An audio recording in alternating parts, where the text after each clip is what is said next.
y te lo digo aquí también a ti y a todo el público que se mantenga, vamos a platicar un ratito más. Matías Chiquito Díaz de León, pues hoy me regala unos minutos de su tiempo, que la verdad es que no quiero decir cuánto porque luego nos pasamos, pero ¿cómo estás?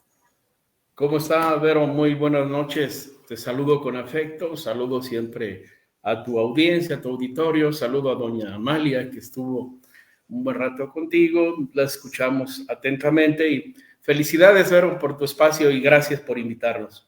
Al contrario, gracias a ti por ser parte de este proceso de informar a una ciudadanía que en función de eso, el objetivo es tomar mejores decisiones, pero sobre todo dejar de ser utilizados con mensajes erróneos que luego lo único que hacen es sí confundir y después en qué se convierte. Hoy particularmente lo decía ahorita que estaba presentándote, me sucedió eso. Cuando no logras tener la dimensión de lo que se está vendiendo a nivel nacional desde una mañanera, con un mensaje que se ha construido desde hace 4 años, con una reforma de esto y mañana de esto otro, vaya, con tantas cosas que siento que también nos distraen, nos llevan hacia algo, pero estamos dejando de ver todo otro escenario.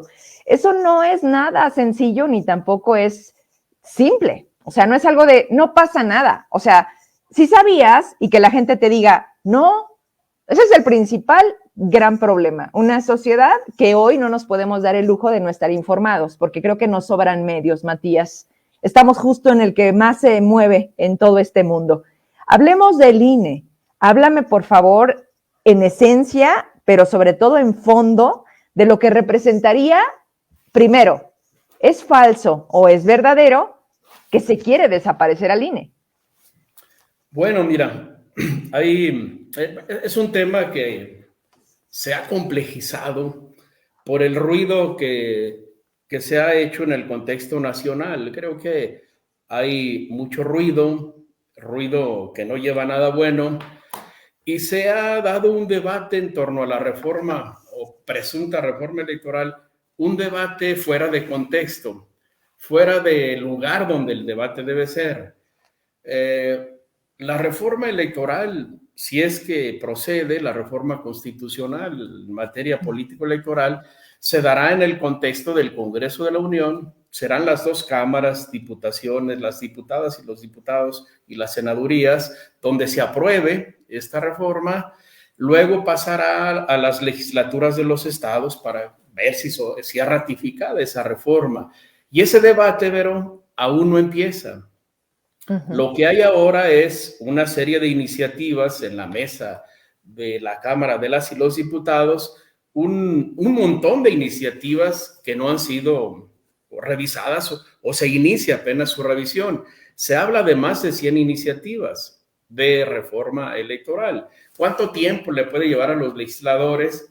Digo, son muy trabajadores y afanados, pero ¿cuánto tiempo les podría llevar sistematizarlas? Ahora, hay cuatro iniciativas que a mi juicio son las más principales, 3 que ya se presentaron de manera formal a la Cámara, al Congreso, la del Ejecutivo Federal en el mes de abril de este año, la del Partido Acción Nacional inmediatamente después, del Partido del Trabajo, hay una iniciativa muy completa. El PRI, al parecer, no ha formulado una iniciativa ante las cámaras, pero presentó 10 puntos en torno a los cuales estaría trabajando el tema de la reforma política electoral. Entonces, el debate, el verdadero debate que llevaría a una reforma no ha iniciado. Lo que hay es ruido en la calle. Hay mucho ruido en la calle y tal vez un ruido innecesario porque, pues, quienes generan estos movimientos eventualmente no han revisado de manera íntegra las iniciativas. Digo, si las y los diputados no les ha dado tiempo de revisar el contenido, difícilmente quien está fuera de las cámaras, ahí en la calle, podría tener un panorama completo o concreto de las iniciativas. Pero bueno, tú lo decías al principio, luego ahí se abusa pues del discurso, del diálogo, y se y no siempre se habla con la verdad. Y yo te diría, el discurso político tiene un propósito muy distinto a generar verdad. El discurso político busca el posicionamiento de un partido o de un grupo de la clase política, pero no necesariamente busca la verdad. Sin embargo, mira, hay un fenómeno raro en los humanos, en la humanidad. Se dice que, bueno, hay un conflicto en el discurso. La imaginación creadora contra la exactitud de los acontecimientos. Está la exactitud de los acontecimientos y está la imaginación creadora. Y por suerte, la imaginación creadora siempre surte un mayor efecto en la audiencia, pega más en la audiencia que la realidad de los acontecimientos. Esa es la razón por la cual tiene más éxito la novela histórica que la historia misma. A la gente le gusta más la novela sobre la historia que la historia misma. Y ese fenómeno se abusa. Entonces hay una imaginación creadora, creo yo, respecto a las iniciativas de reforma electoral. Y yo te diría, me he dado tiempo en revisar estas 4 iniciativas principales, la del presidente, la del Partido de Acción Nacional, la del Partido del Trabajo, que son las más representativas, digo, sin desconocer las otras presentadas, y los 10 puntos que propone el Partido Revolucionario Institucional. Y en estas 4, al menos en estas 4 iniciativas, no hay ni un solo punto, ni uno solo, que expresamente busque la desaparición del Instituto Nacional Electoral. Sí hay un planteamiento del Ejecutivo Federal. El Ejecutivo plantea cambiar el nombre de INE a Instituto Nacional de Elecciones y Consultas. Digo, las consultas populares ya es parte del sistema, las venimos realizando. Ya no sería INE, sería INEC, con una C al final. Oye, Matías, perdón que te interrumpa. Esto de las consultas que de nada nos sirven porque no son vinculantes, pero bien que nos cuestan, ¿verdad? Bueno, tal vez si le ponemos mayor esfuerzo a las consultas, podríamos lograr una votación suficiente para que sea vinculante. ¿De parte de quién el esfuerzo? ¿De quién está faltando el esfuerzo? Bueno, la consulta que hicimos el 2021 y la revocación de mandato de 2022 fue una consulta que no fue extensiva a todas las y los electores. Es decir, no logramos instalar el 100% de las mesas de votación porque no había recursos para instalarlas. Ahí lo que proponíamos, digo, si lo que se requiere para que la consulta sea vinculante es, por decir así, un 40% de la participación, pero en lugar de poner el 100% de las mesas, pusimos el 30% de las casillas. Bueno, lo vinculante tendría que ser un 30% del 40% exigido. Es decir, ajustarlos para que las consultas funcionen. Creo que ahí es un asunto de reforma a la ley y a la Constitución. Y para eso son las reformas, pero para ir mejorando el sistema, mejorar el sistema político, mejorar el sistema democrático. Y lejos de pensar que no hace falta una reforma electoral, yo te diría que sí hace falta un rediseño del sistema político y del sistema electoral que nos permita transitar en el mediano o largo plazo a un sistema verdaderamente democrático.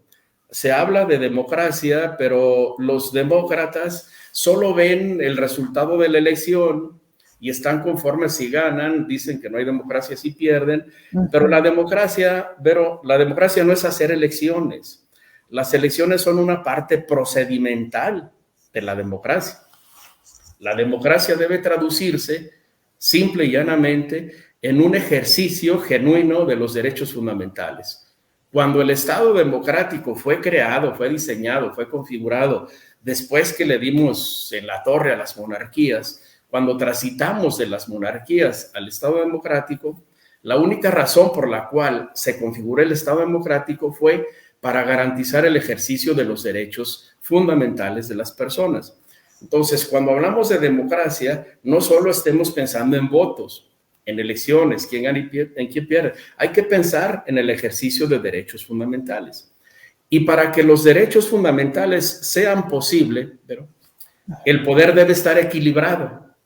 El poder debe tener contrapesos, evitar que el poder abuse en detrimento de los ciudadanos. Y nuestro sistema político no tiene equilibrios. Las fórmulas de elección permiten mayorías que luego, o mayorías y minorías que no logran hacer oposición al poder, y el poder se desborda. Digo, el poder por naturaleza tiende a la perversión, por naturaleza. No es que los políticos sean malas personas, ¿no? Se hacen. Es la naturaleza humana y es la esencia del poder pervertirse si éste no tiene equilibrios. Luego, entonces, el sistema democrático le debe poner equilibrios al ejercicio del poder. Te comentaba alguna vez, cuando los politólogos, los del pensamiento liberal en el siglo XIX, empezaban a configurar los sistemas electorales, en democracia ellos concluyeron, en democracia la mayoría gana, quien tiene un voto más gana, la mayoría gana y la mayoría gobierna. Pero luego se preguntaron ellos, ¿cómo podríamos limitar el abuso de las mayorías? ¿Cómo limitar, cómo evitar la tiranía de las mayorías? Y entonces crearon fórmulas de elección que nos permitieran equilibrio de las fuerzas, contrapesos en el ejercicio del poder, y el sistema político mexicano no tiene contrapesos, porque las fórmulas no lo permiten, las fórmulas de elección, y porque la cultura política pues es más de sometimiento que de libre ejercicio de derechos. Entonces, en las iniciativas que presenta tanto el Ejecutivo como el Partido de Acción Nacional, el PT, y en los 10 puntos del PRI, encontramos elementos que en el mediano plazo podrían contribuir al fortalecimiento del sistema político, del sistema electoral, y que diera pie, igual en el mediano plazo, a ir transitando realmente hacia la democracia. Creo que hay más puntos de convergencia entre los diferentes partidos que puntos de desencuentro. Yo retaría a los legisladores del PAN, PRI, PRD, a todos, que si revisan las iniciativas a conciencia, con un poco de técnica, van a encontrar que todas tienden hacia donde mismo, fortalecer el sistema, más allá de pensar en que van a desaparecer al INE o que alguien se quiere apoderar del INE. Más allá de eso, creo que debemos revisar las fórmulas de elección. El presidente de la República propone una fórmula que es de vanguardia en los sistemas democráticos, en los sistemas plurales de partidos, es la mejor fórmula. Y el partido no la hemos tenido, Matías. La propuesta del presidente no ha existido en la historia de la parte electoral democrática de este país. La fórmula que propone el presidente se aplica actualmente en México, pero de manera parcial. En México aplicamos dos fórmulas, sí, la fórmula de mayoría y la fórmula de representación proporcional. La fórmula de mayoría te permite desequilibrios. Uno gana todo, los demás pierden todo. Eso funciona en un sistema bipartidista, donde solo hay dos partidos. Pero nuestro sistema es pluripartidista, tenemos 7 partidos en el contexto nacional. Aquí debe aplicarse la fórmula de representación proporcional pura que propone el presidente. El combinar las fórmulas, el sistema actual permite que un partido tenga más diputaciones que las que debe tener conforme a sus votos. Por ejemplo, un caso muy simple. Si revisas los resultados de 2021, el PAN y el PRI traen una votación muy similar, muy pareja. Sin embargo, en la Cámara el PAN tiene 115 diputados y el PRI tiene 71. Hay una diferencia abismal. ¿Por qué se da esta diferencia? La fórmula, el sistema actual lo permite. El PT y el Verde tienen diputados de más en exceso, un promedio de 2 a 3 puntos porcentuales. Pero porque Morena, le llegó por Morena, ¿no? O sea, por ir con alianza con Morena, ellos se beneficiaron. Aunque les permitió tener más diputaciones que el porcentaje de votos. Es decir, si el PAN tiene el 20% de diputados, debería tener 100 diputados, ¿no? La Cámara tiene 500, 2 por 5, 10, 100 diputados. 100. Pero tiene 115. Si el PAN, si el PRI tiene el 19.8 de los votos, casi el 20, pues debería tener igual 99 o 100 diputados, pero tiene 71. El PT, el Verde, igual se favorecieron. Morena tiene un punto porcentual arriba. Los partidos desfavorecidos fueron el PRI, el PRD y Movimiento Ciudadano. Ahora les tocó a ellos, luego será otro. Con la fórmula que propone el Ejecutivo Federal, esto se emparejaría. Nunca más habría una descompensación, nunca más habría carros completos en la elección de diputaciones, absolutamente no. Y el Partido Acción Nacional propone una fórmula similar que le daría virtud a la propuesta del presidente. A donde voy es, solo como ejemplo te lo comento, a donde voy es que si los legisladores, si los partidos políticos fueran juiciosos, tomarían lo que hay en la mesa, harían una combinación de iniciativas y generarían una buena propuesta, más allá de estarse preocupando por la presunta desaparición del INE. Digo, ¿a quién se le ocurre que el INE va a desaparecer? A lo mejor cambia de nombre, pero el órgano electoral se mantiene. Mientras hay elecciones en México, habrá un órgano electoral. La única manera, la única forma de no tener un órgano electoral sería que el Congreso, que el sistema federal decretara el día de mañana, pues que abandonamos la república y nos convertimos en una monarquía absoluta o hereditaria, no sé. Y eso no va a pasar, es absurdo. Entonces, la reforma creo que debe analizarse de manera integral y sacar las partes positivas. Yo te diría, si hay que alertar a los partidos, a las y los ciudadanos, si hay que alertarlos de esta reforma, hay, a mi juicio, dos puntos fundamentales que debemos de cuidar. 2 puntos que pueden ser letales para el sistema democrático, principalmente uno. La iniciativa del Ejecutivo Federal propone desaparecer a los institutos electorales de los estados. Los IES. Los IES. Es una propuesta riesgosa porque ya en 2012-2013 lo había propuesto el PAN, el PRI y el PRD. En el Pacto por México, PAN, PRI y PRD propusieron la creación del Sistema Nacional de Elecciones y eliminar a los institutos electorales de los estados. La reforma quedó a medias, no se concretó en 2014 por la oposición de las gubernaturas del PRI. Las gubernaturas del PRI no aceptaron que se cercenara el sistema electoral local, pero ahora lo propone también la 4T, y si tiene la aceptación de PRI, PAN, PRD, pues eventualmente podría proceder. Ese es un riesgo. Los institutos electorales de los estados, más que una función electoral, cumplen una función política y social.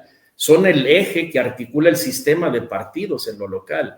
Sin un IES en Zacatecas, ese sistema de partidos se desarticula, los partidos quedarían dando vueltas sobre nada, eventualmente chocan, eventualmente se dispersan. Creo que el IES debe permanecer. Pero más letal que esa iniciativa es la iniciativa del Ejecutivo Federal en la reforma al 115 constitucional. Esta reforma pretende que la integración de los ayuntamientos esté en función de la población de los municipios. Y aquí viene lo que hay que revisar.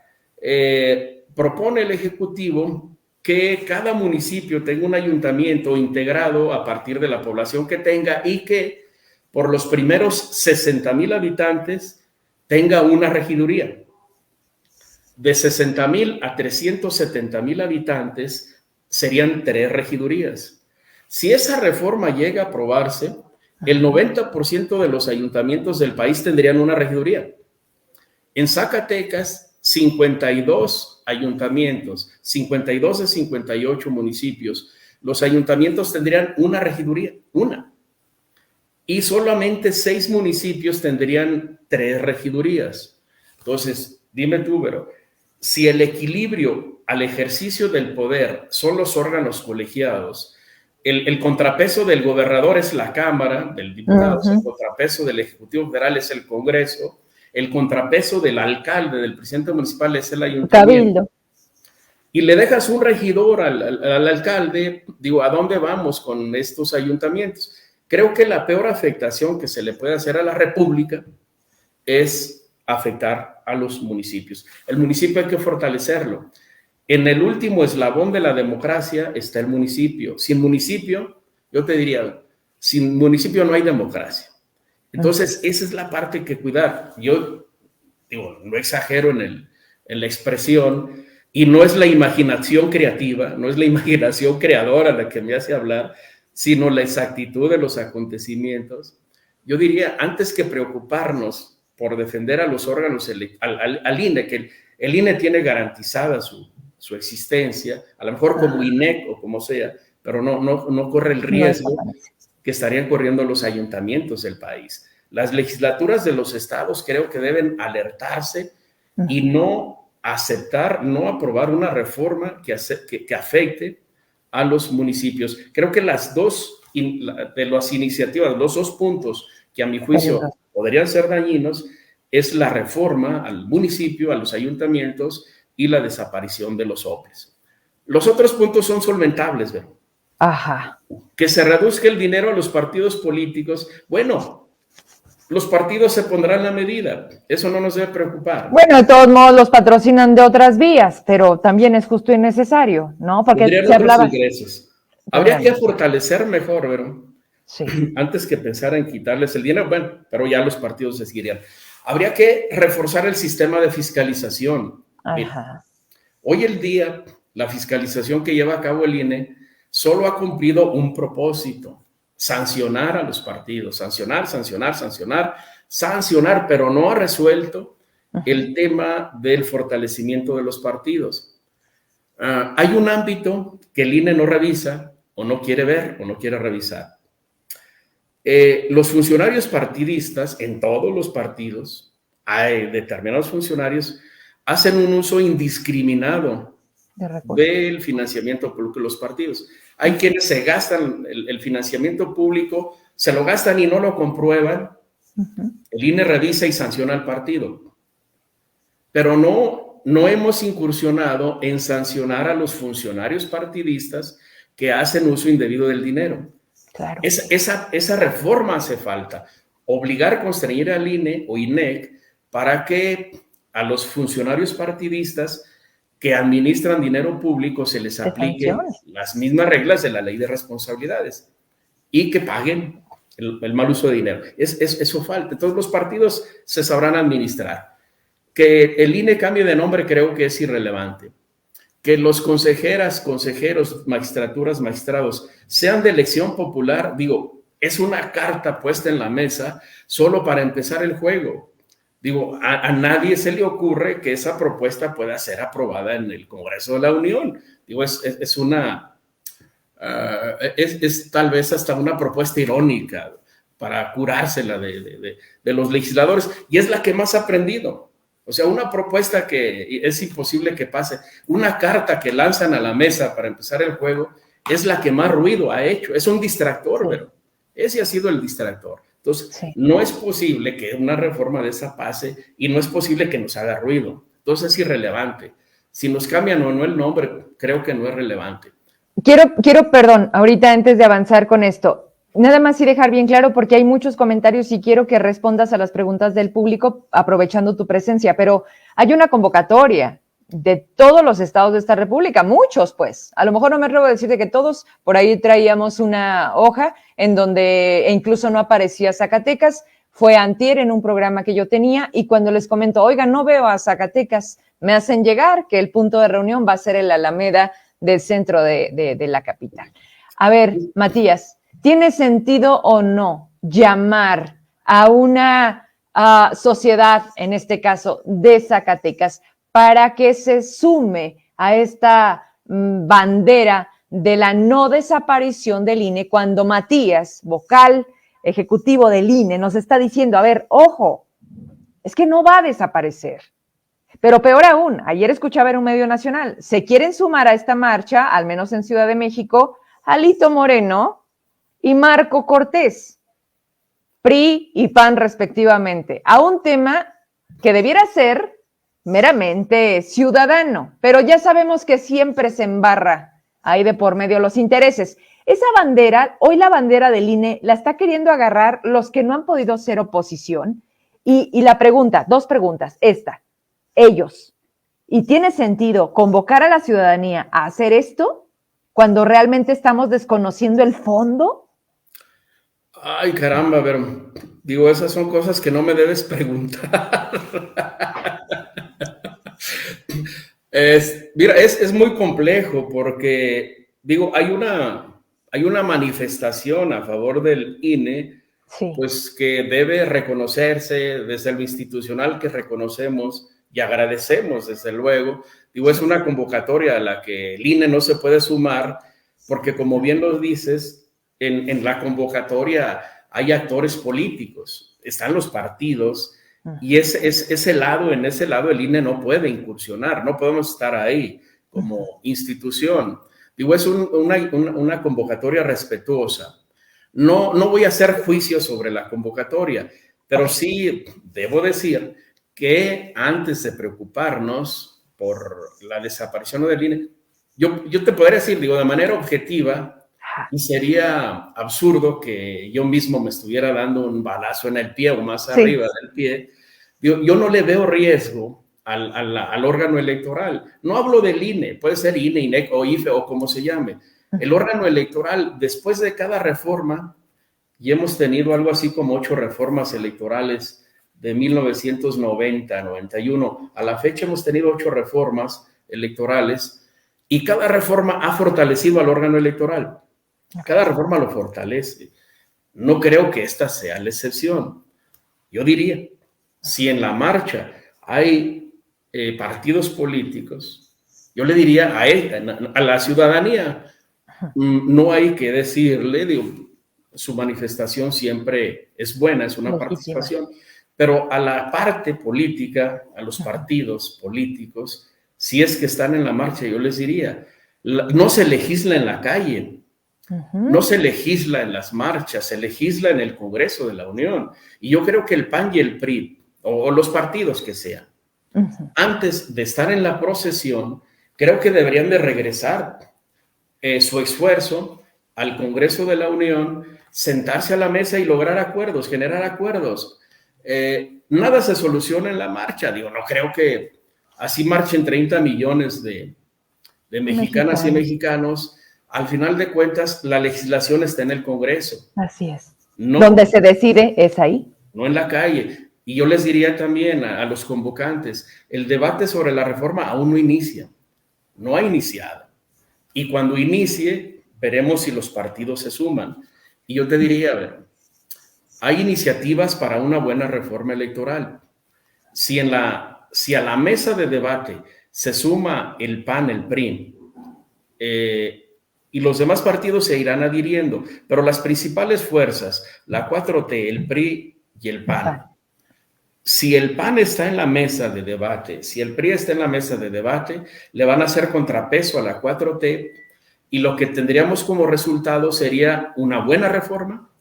Si no hay acuerdo, no hay reforma. Y el contrapeso no se hace en la calle, Vero.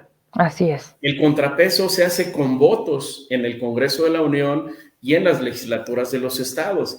Entonces digo, está bien la manifestación, creo que es una expresión ciudadana respetuosa, pero yo diría, regresemos el debate al Congreso, regresemos el debate. Y si el PAN realmente asume responsabilidad, no va a dejar que la 4T y el PRI o la 4T caminen solos. Ahí los equilibrios no son muchos, pero sí los hay, bro. La 4T no tiene votos para una reforma constitucional. Necesita al menos 333 votos en la Cámara de Diputados.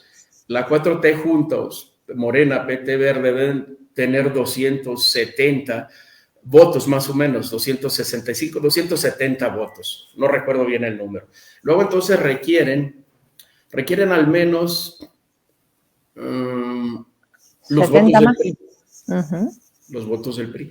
Sin los votos del PRI o del PAN no camina una reforma constitucional. Entonces no debemos alarmarnos. Una reforma constitucional camina solo sí y solo sí están los partidos de oposición en el debate. Es decir, PAN y PRI, si está PAN y PRI en el debate, la reforma caminaría. Y si estos partidos están en el debate, podemos tener garantía que el acuerdo es virtuoso y que la reforma electoral va a ser buena. Preocupémonos si los partidos, preocupémonos si el PAN y el PRI abandonan el debate y dejan solo que la 4T camine. La 4T podría caminar con una reforma legal, no constitucional. Y si solo hay reforma legal, lo único que tendríamos sí sería machetazos al sistema electoral, nada integral en la reforma, y creo que no sería muy favorable para el sistema. Entonces, el llamado, si se me permite, yo soy, le digo luego, soy un pobre venadito que habita en la serranía, yo soy un simple parroquiano, un simple mortal, pero lo que yo diría como ciudadano, sí, partidos políticos regresen al Congreso, tomemos el debate en la Cámara y asumamos la responsabilidad política y social, y si hay que hacer la reforma, que sea una reforma de consenso, que sea una reforma integral, que fortalezca. Mira, el diseño del sistema político requiere virtud en su diseño y honorabilidad en su operación. Un sistema electoral por sí solo no hace milagros. Se requiere de una cultura política medianamente democrática para que funcione. Entonces son dos condiciones: que haya virtud en su diseño y que haya honorabilidad en su operación. Y la virtud en el diseño se la daría el consenso, si no unánime, sí de mayoría, principales fuerzas políticas. Y creo yo que hay actores políticos renombrados en el país, hay intelectuales. Creo que antes de estar a garrotazos, deberíamos convocar a la mesa, que el Congreso se siente, revise y genere una conclusión positiva de lo que puede reformarse. Pero hay 4 verbos de la democracia, 4 acciones que le dan virtud al sistema electoral. 4 verbos. Es elegir, representar, debatir y acordar. Elegir, garantizar que el ciudadano realmente elija, que los candidatos no sean impuestos y que el ciudadano solo los legitime, ¿no? Que realmente elijamos. Y en la mesa de reformas, el Partido Acción Nacional, por ejemplo, propone elecciones primarias. Es decir, que el órgano electoral participe en la elección interna de los partidos para designar candidatos, democratizar la vida interna de los partidos. Eso hace falta. Y con eso cumplimos el primero de los verbos, elegir. No solo votar por alguien que ya está encumbrado y que solo legitimamos, no. Votar desde al interior de los partidos en un ejercicio regulado. Si logramos una votación así, democrática, se cumpliría el segundo supuesto, la representación. Los electos, las y los diputados, realmente representarían al elector y defenderían el interés del elector que votó por ellos antes de responder al interés de las cúpulas partidistas. Entonces lograríamos elección, representación, y si estos 2 supuestos se cumplen, por fuerza habría diálogo, debate y se generarían acuerdos. Entonces, es la ruta que debemos construir para que el sistema funcione. Y creo yo que las decisiones no se moldean en la calle, se moldean en el Congreso. Ya que estén en el Congreso, ya cuando veamos, si vemos que el Congreso va a ser una barbaridad, pues entonces sí salgamos a la calle. El presidente de la República, el Ejecutivo Federal, él no tiene atribuciones para modificar la ley ni la Constitución, absolutamente no. La reforma electoral no es tarea de un solo individuo, ¿no? Es tarea de un Congreso que está compuesto por 500 personas, 500 mujeres y hombres que en el último de los casos tienen honorabilidad, tienen decencia, tienen dignidad, tienen libertad y no van a aprobar una barbaridad, creo yo. Digo, ya si en el Congreso vemos que ya nos tienen contra la pared, pues entonces sí, manifestémonos. Pero el proceso legislativo no ha iniciado, ¿verdad? Creo Pero yo. el tema del INE no es lo único, Matías. O sea, lo que acabas de decir de con qué congruencia votan en el Congreso, con qué cosas nos hemos topado, con que no me veas que la ley es la ley. La verdad es que te escucho y es el debiera ser, pero por otro lado, en la práctica y en la realidad estamos viendo el intervencionismo total de un presidente que, así como te mando el presupuesto, ¿dónde queda la autonomía de otro poder que es el Congreso que determina el presupuesto? Y entonces dices, bueno, sí, y tienes mucha razón. ¿Cómo te hago esa pregunta? Pero imagínate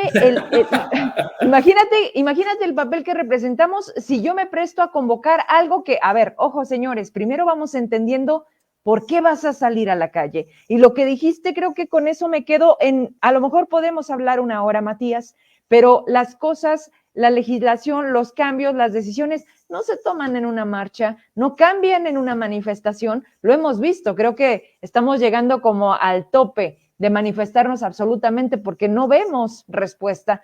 Yo con esta me quiero despedir y no porque no tenga más, tengo muchas que preguntarte, pero como siempre dejamos la puerta abierta para otras pláticas contigo. Yo esto no lo siento entrevista, yo esto es un aprendizaje que mientras más lo entienda, más lo puedo transmitir. Matías, el hecho de que el presidente, el ejecutivo, haga esta propuesta que tú nos acabas un poquito de desmenuzar, de decir, pero esto sería lo grave, aquí hay que poner atención, pero esto también hay que reconocerlo. Cuando hemos venido entendiendo de un presidente muy autoritario, o sea, ¿cómo un Andrés Manuel o qué está visualizando Andrés Manuel en un futuro no tan lejano como para que entonces, seamos claros, Andrés Manuel no va a estar en una boleta en el 24. Andrés Manuel ya no va a ser el que continuamente, año tras año, 3 ocasiones, quiso ser presidente y finalmente hoy lo es. ¿Qué avisora él para su movimiento, para este Morena que nace con él, que existe por él y que hoy a quien pongas, así sea un costal de papas, gana por traer una marca? ¿Ya no se siente tan seguro de continuar con ese México sabio, con ese pueblo que votó con 33 millones de mexicanos que lo eligieron? ¿O por qué? O tampoco te hago esa pregunta. ¿O por qué el presidente decide para Verónica Trujillo por primera vez no ser tan autoritario? Dices tú, se van a acabar los carros completos. ¿Qué no les gusta eso? ¿Que no quieren tener lo total, lo absoluto? ¿Qué Morena no está buscando? Lo dice Mario Delgado. Y vamos por más, y vamos a hacer más. Y casi quieren pintar toda la República de guinda. ¿Qué no era ese el objetivo? Entonces, ¿por qué el presidente propone el equilibrio? Ayúdame a entender y te dejo ir. Pues fíjate que esa es una parte que ha hecho debate. El presidente propone una fórmula de elección para las y los diputados, las senadurías, una fórmula que genera equilibrio. Lejos de lo que se ha dicho, de que pretende apoderarse de todo el pastel, no. Propone una fórmula para una distribución que corresponda a los votos de cada partido. Es decir, si un partido tiene el 10% de los votos, tendrá el 10% de la Cámara, ni más ni menos. El sistema actual permite que un partido pueda tener hasta un 8% más de diputados en relación a su porcentaje de votos.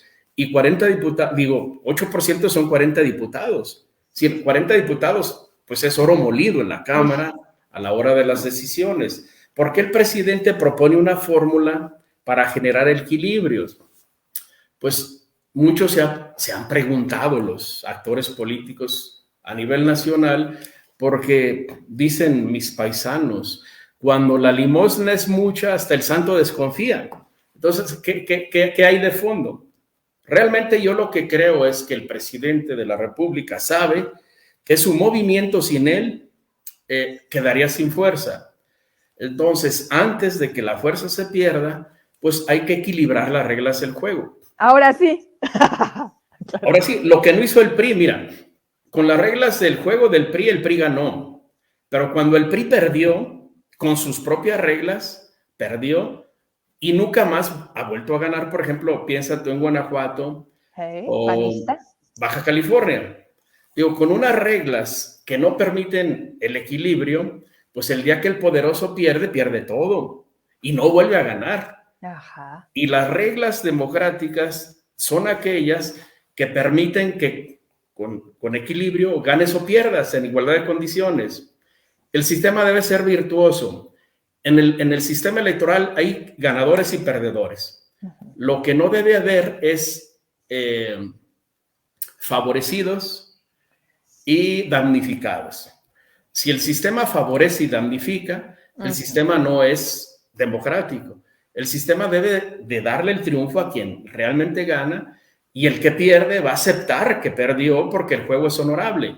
Pero si el sistema... Andrés Manuel nunca lo aceptó. Entonces, el presidente, dice una figura caudillista o el caudillo, como le llaman algunos. Bueno, esa es la esencia del poder, ¿verdad? Esa es la esencia. Quien llega al poder, quien sea, por el partido que sea, no importa. Quien llegue al poder, su tendencia es a centralizar, a envilecer el poder, a ordenar y esperar que se le obedezca. Esa es la tendencia del poder. Siempre. El problema no está en el que pretende abusar del poder, porque el poder así es. El problema está en que los demás permitan que abuse del poder. Y quien debe limitar el abuso del poder del Ejecutivo es el Congreso. Los abusos o la pretensión de abusar del poder por parte del presidente de la República, quien lo debe modular es el Congreso de la Unión. Pero si el Congreso de la Unión está dormido, está perdido, está en la frivolidad, está en los pleitos inocuos o anda en la calle, pues el presidente les va a meter gol una y otra vez. Por eso digo yo, legisladores, regresen a su responsabilidad, regresen al Congreso y limiten el ejercicio del poder. La culpa no es del indio, sino del que la hace compadre. Entonces, la responsabilidad no está solo en el abusivo, sino del que permite que el otro abuse. Y quien debe ponerle límites al Ejecutivo es el Congreso. Es el Congreso de la Unión. Si algo pasa, no culpemos al presidente, culpemos al Congreso, a todo el Congreso. Pero el Congreso está sumido, está sometido, está prácticamente a lo que les diga el presidente.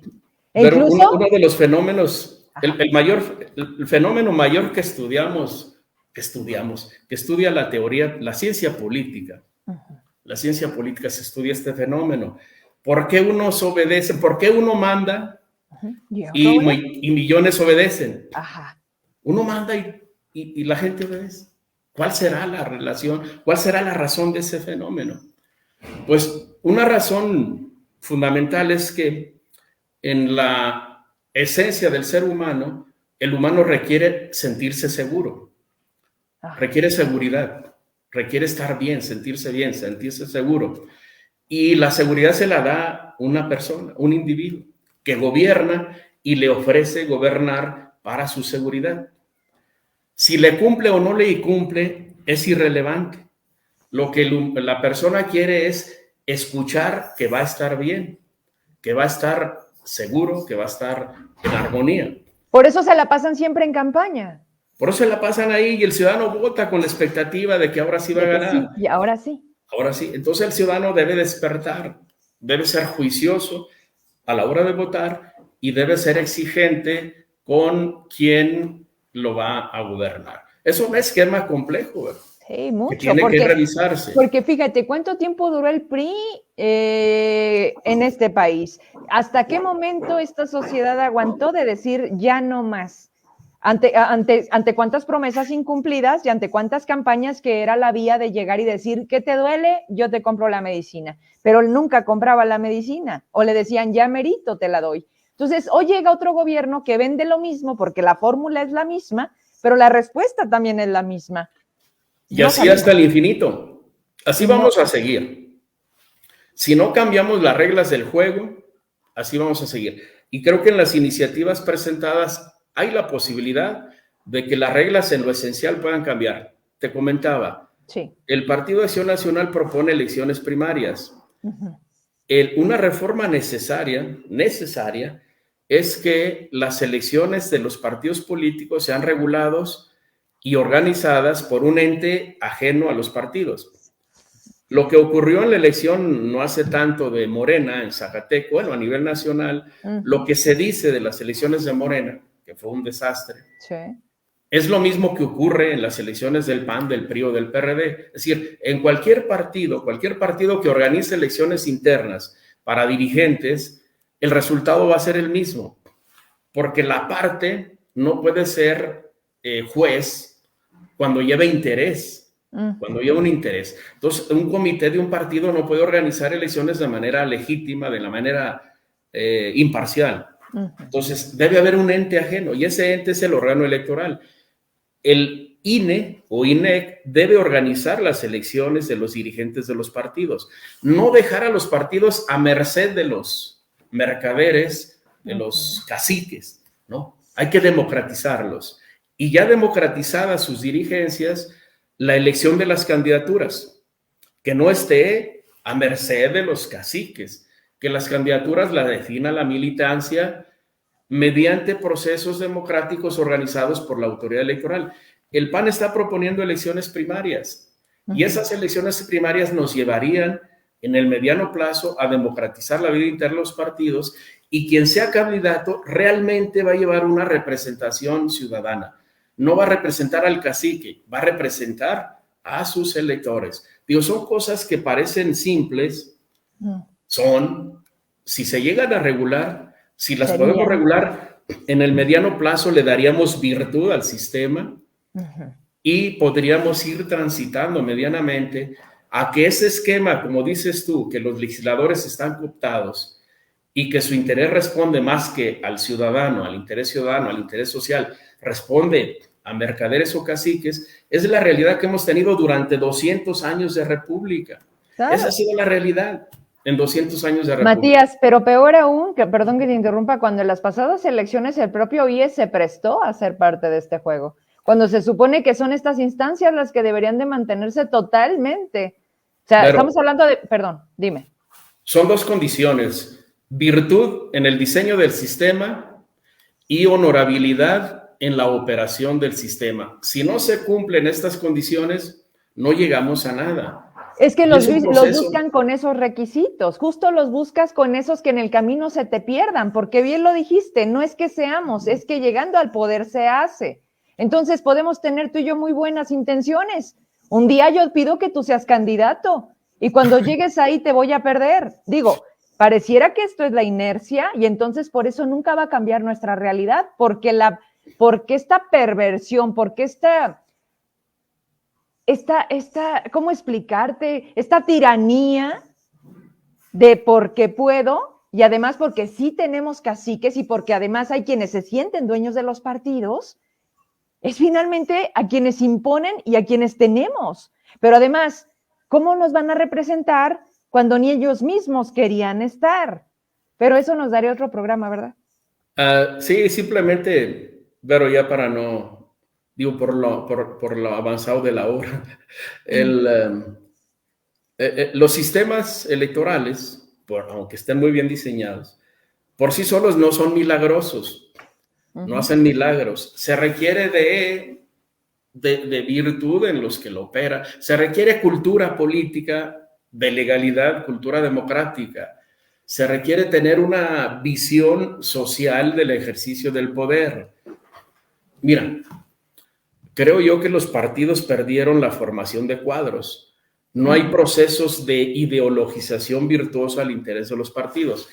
Entonces, un político, alguien que está en la actividad política y que no tiene una ideología, que no tiene un proyecto social de la política, dime tú qué lo mueve en la política. Si no tiene una visión social, digo, si no es la visión social, lo mueve el interés, ¿sí? El interés pernicioso. Eso es lo que nos ha perdido en el sistema y creo yo que debemos recuperarlo y recuperarlo desde el ciudadano participativo, regular la vida interna de los partidos, fortalecer el sistema de partidos, expulsar a los mercaderes del templo, ciudadanizar a los partidos y lograr los verbos que te decía de la democracia. que el ciudadano realmente elija. No es elegir cuando los caciques me ponen al candidato y yo solamente voto. No, el ciudadano debe participar de la elección del candidato. Y luego ya de los candidatos vamos a la elección constitucional. Son pasos que debemos de ir desahogando. Si no los desahogamos, pero vamos a seguirle dando vueltas por otros 200 años y no vamos a caminar. No vamos a cambiar.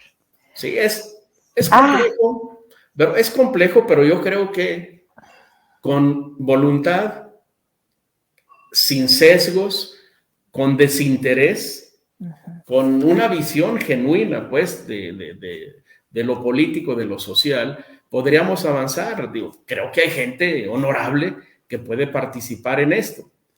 La condición es que tal vez tendríamos que limpiar el sistema político de raíz y volverlo a construir, porque el sistema se formó hace 200 años y está igual. O sea, la perversión del sistema es igual, el mismo. Pero entonces ha sido conveniente, Matías, porque para bienestar de muchos esto es bueno que continúe, porque imagínate lo que ni tú ni yo lo vamos a ver, ni mis hijas lo van a ver, y lo peor es que pareciera que no aprendemos del error. Hay muchos que se oponen a las reformas. Sí. Pues el sistema funciona según la orientación que le des, pero creo que el sistema debe tener una orientación social, de política social. Esa es la orientación del sistema político y el sistema electoral lo debe acompañar. Y el sistema electoral empieza por el ciudadano y luego por los partidos. A los partidos no hay que demeritarlos, no hay que destrozarlos, a los partidos hay que fortalecerlos. Si tenemos una mala idea de los partidos, no es porque los partidos sean lo que se cree de ellos. Son los que están en los partidos. Las personas que entran. La política no es mala, sino quien hace la política. Los partidos son lo que la gente es, lo que somos como personas. Se refleja en los partidos. Entonces, si queremos darle virtud a los partidos, empecemos por nosotros, fortalezcamos a los partidos, regulemos su vida, hagamos elecciones de candidatos, luego votemos por quien votamos para una candidatura, para un puesto de elección, y en el mediano plazo, Vero, nos olvidaremos de las elecciones. Claro. Un sistema democrático es aquel en donde las elecciones no son un tema de debate. En donde el INE no son elecciones nada más.